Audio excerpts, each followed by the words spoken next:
Čus lidi, já zdravím dalšího videa a dneska tady máme takový kratoučký video, prostě jenom aby něco vyšlo, tak tady máme malinký unboxing balíčku z Airsoft Pro.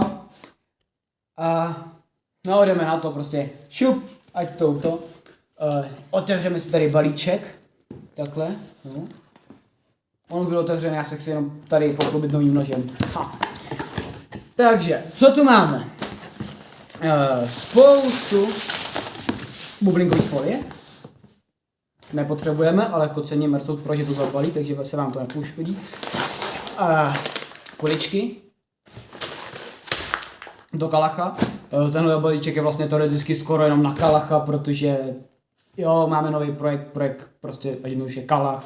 Budeme tady tunit tady kameramanovo AKčko. Pozdrav.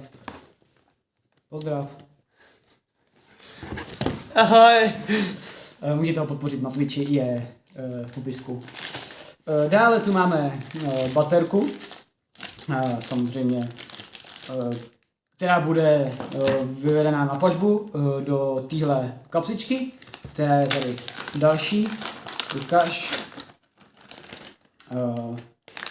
Emerson Gear kapsička, normálně černá, půjde na pažbu, na sucháč. Je dobrá, že má vlastně tady gumičku, že ta baterka nevypadne.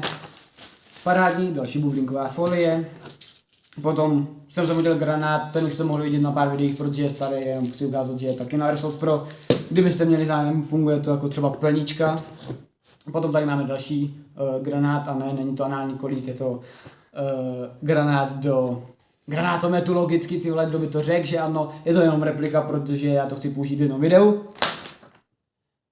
Dále tady máme nášivku, kterou jsem si objednal.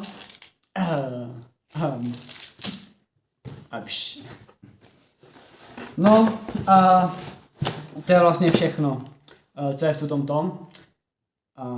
Ne kecám, co by to bylo prostě za unboxing, kdyby to nebyla zbraň, že ano.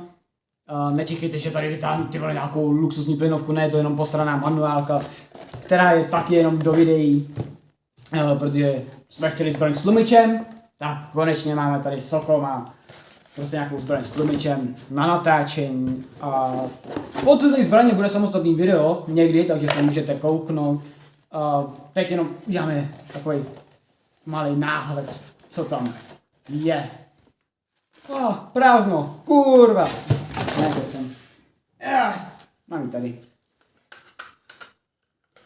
Našroubujte. Je prostě největší nájemný vrah, prostě úplně. Jo, to je pocit.